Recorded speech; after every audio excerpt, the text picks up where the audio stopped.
Hello everyone, welcome back to another series जहां पर हम आपको एक न्यू MBBS अब्रॉड डेस्टिनेशन की तरफ लेकर जाना चाहते हैं। बहुत सारी क्वेरीज हमको आई हैं क्योंकि हमने अपनी अब्रॉड डेस्टिनेशन में बांग्लादेश इंक्लूड नहीं किया है। सो यहाँ पर जो स्टूडेंट्स अपनी MBBS अब्रॉड डेस्टिनेशन बांग्लादेश को देखना चाहते हैं या बांग्लादेश की सारी डिटेल्स लेना चाहते हैं तो please go and watch out this video of mine. यहाँ पर आपको पूरी एलिजिबिलिटी क्राइटेरिया हम बताने वाले हैं बांग्लादेश के लिए। The most confusing system, the GPA system जो बांग्लादेश में क्वालिफाई करना मैंडेटरी है। विदाउट दिस GPA सिस्टम आप एडमिशन नहीं ले सकते हैं। एंड द DGME प्रोसेस, यहाँ पर आपके अप्रूवल्स, आपको एलिजिबिलिटी सर्टिफिकेट कौन से पोर्टल के थ्रू मिलेगा, कैसे मिलेगा, तो द होल DGME प्रोसेस हमने यहाँ पे डिस्कस किया है। एंड ऑब्वियसली आपका बांग्लादेश का बजट हमने 3 टायर्स में अपनी वीडियो में बांग्लादेश के बजट को डिवाइड किया है, the lowest one, the mid range one and the premium one. So please ये बहुत इंपॉर्टेंट वीडियो है for the full eligibility criteria and the full details of MBBS in Bangladesh. So go and watch out this video of mine. Stay connected with Aksira, stay connected with Dr. Akanksha.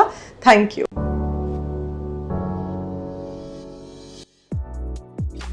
Hello everyone, welcome back to another series जहाँ पर हम आपके लिए एक और new MBBS abroad destination लेकर आए हैं एंड दैट इज़ बांग्लादेश। तो आज की वीडियो में हम कंप्लीट डिटेल्स आपको देने वाले हैं, including the eligibility, the DGME process, GPA system. ये बांग्लादेश का बहुत इंपॉर्टेंट सिस्टम है, इसको आप बहुत ध्यान से समझिएगा। NEET route, fees, top colleges and NMC verified है या नहीं है। सो बिना किसी देरी के let's start the video. Okay, so first of all Bangladesh क्यों इम्पॉर्टेंट है, उसका ये रीज़न है कि यहाँ पर इंग्लिश मीडियम आपको कोर्स मिलेगा फॉर द फुल 6 इयर्स। तो जैसे आप इंडिया में पढ़ाई कर रहे हैं वैसे आप बांग्लादेश में कर सकते हैं। वीज़ा तो ऑब्वियसली रिक्वायर्ड रहेगा। सिमिलर कल्चर आपको देखने के लिए मिलेगा। इंडियन फूड भी अवेलेबल मिलेगा, ठीक है। हाई क्लिनिकल एक्सपोजर मिलेगा, यानी कि as compared to other destinations, और जहाँ पे हमारा काफ़ी लो बजट की यूनिवर्सिटीज़ हैं तो उनके कंपैरिजन में यहाँ पे आपको क्लिनिकल एक्सपोजर अच्छा देखने के लिए मिलेगा। इजी ट्रैवल है, NMC अप्रूव्ड यूनिवर्सिटीज़ हैं और पेशेंट का फ्लो भी आपको यहाँ पे ज़्यादा देखने के लिए मिलेगा। एंड इंटरेक्शन आप पेशेंट से अपनी भी लैंग्वेज में कर सकते हैं। द थिंग इज़ कि कम्युनिकेशन जो होता है ना क्लिनिकल एक्सपोजर में, वो आपको यहाँ पे अच्छा देखने के लिए मिलेगा। तो इसीलिए यहाँ पे NMC की कंडीशंस सारी फुलफिल हो रही हैं, ठीक है।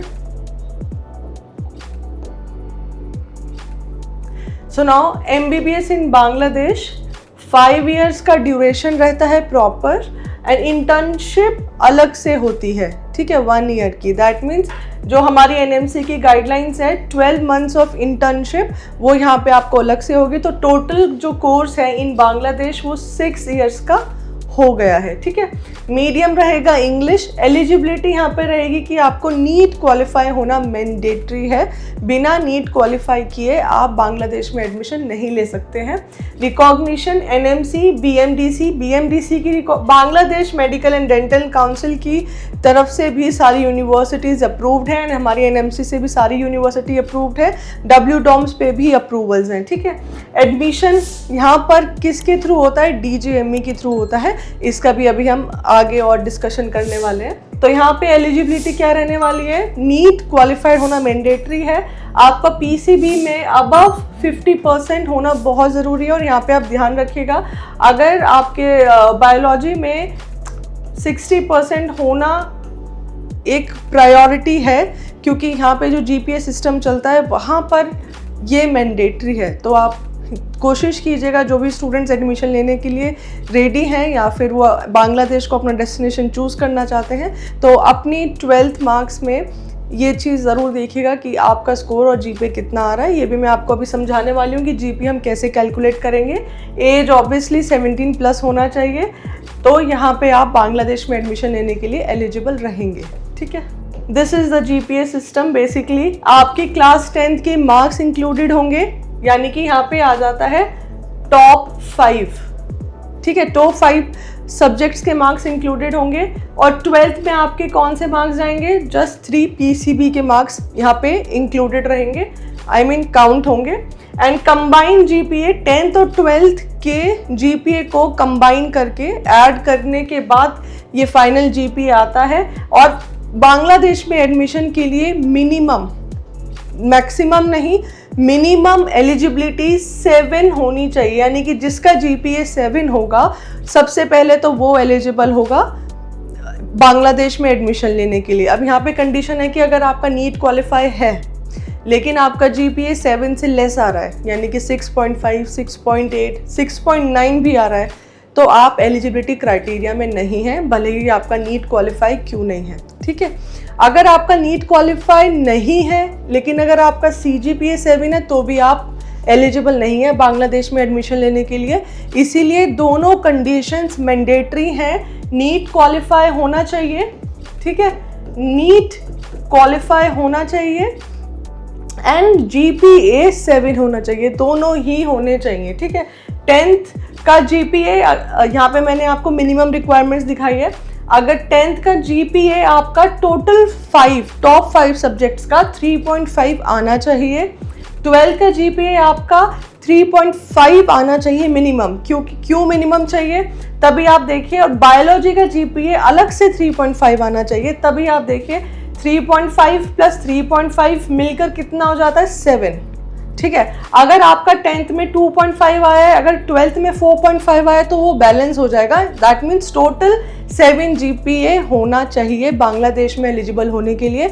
इसके बाद नेक्स्ट स्टेप है नीट, यानी कि ये 2 स्टेप से आपको पास करना ही करना है। ठीक है, ओके, तो अब ये जीपीए सिस्टम मैं आपको बता देती हूँ। यहाँ पर जो परसेंटेज है, सपोज आपके 10th और 12th दोनों में बिलो 60% है तो यहाँ पे थोड़ा ये रिस्की रह जाता है।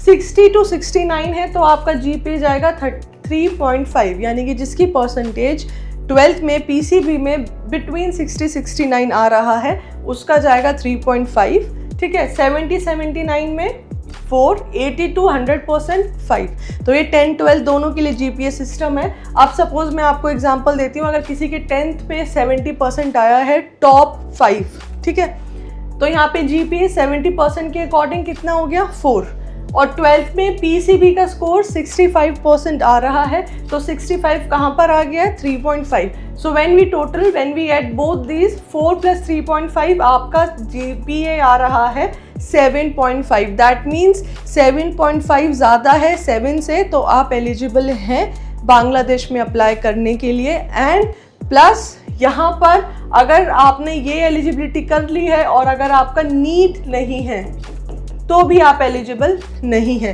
नीट प्लस जीपीए दोनों ही अब एलिजिबल होने चाहिए, दोनों ही आप क्वालिफाई करने चाहिए, तभी आप यहाँ पे एडमिशन ले सकते हैं। अगर आपको इसमें और भी कन्फ्यूजन है, आप अपनी और मार्किंग स्कीम देखना चाहते हैं या फिर कांटेक्ट करना चाहते हैं तो आप हमें अपनी क्वेरीज कमेंट बॉक्स में ड्रॉप कर सकते हैं और डायरेक्टली भी कांटेक्ट कर सकते हैं। I will try my best to guide you in best possible way. Okay, now admission process यहाँ पे कैसे होता है, नीट क्वालिफाइड प्लस जीपीए।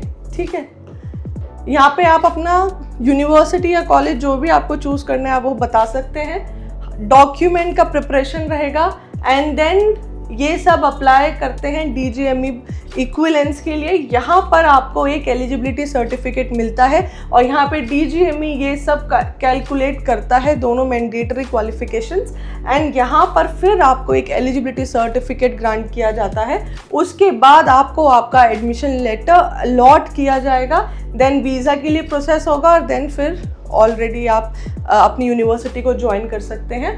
तो यहाँ पे डीजीएमई इक्विवेलेंस के बहुत इंपॉर्टेंट स्टेप्स हैं, NEET, DGME application, document approval होगा, देन आप मेरिट प्रोसेस में आएंगे एंड देन आपका एडमिशन होगा। तो ये पूरा क्राइटेरिया है बांग्लादेश में एमबीबीएस में एडमिशन लेने के लिए। ठीक है, आपको कोई भी डाउट्स होता है आप कमेंट में हमको ड्रॉप कर सकते हैं अपनी क्वेरी। नाउ अगर मैं आपको बजट बता देती हूँ तो बांग्लादेश का लोवेस्ट बजट जाता है अराउंड 32 लाख, जिसमें इंक्लूडेड है आपका ट्यूशन फी एंड हॉस्टल। ठीक है, अदर थिंग्स कुछ और भी इंक्लूडेड नहीं है। मिड बजट अगर आप देखते हैं तो अराउंड 38 लाख तक जा सकता है एंड प्रीमियम कॉलेज के लिए देखते हैं तो आप 50 लाख यानी 50+ अपना बजट लेकर चलिए। अगर आपका जो बजट रेंज है वो इनमें कहीं पर भी मतलब आप कंफर्टेबल हैं इतना मिड रेंज लेने के लिए, तो तभी आप बांग्लादेश पे MBBS के लिए अप्लाई कीजिएगा, ठीक है। सो दैट्स इट, ये हमारा बांग्लादेश के लिए जो इम्पोर्टेंट अपडेट्स था, मैंडेटरी एलिजिबिलिटी थी, वो मैंने आपको बता दी है। एंड आप हमें कमेंट्स के ज़रिए ज़रूर अपनी क्वेरीज ड्रॉप कीजिएगा और हमको बताइएगा कि आपको कौन सी अब्रॉड डेस्टिनेशन चूज़ करना है अपने MBBS जर्नी के लिए। एंड होपफुली अभी अपकमिंग वीडियोस में हम बहुत अच्छी अच्छी डेस्टिनेशन आपके साथ लेकर आ रहे हैं, that too strictly according to NMC guidelines, क्योंकि हमारे चैनल पर विद मी डॉक्टर आकांक्षा आपको विदाउट NMC गाइडलाइंस के कोई भी यूनिवर्सिटी नहीं देखने के लिए मिलेगी। So stay connected with Dr. Akanksha, stay connected with Aksira. Thank you.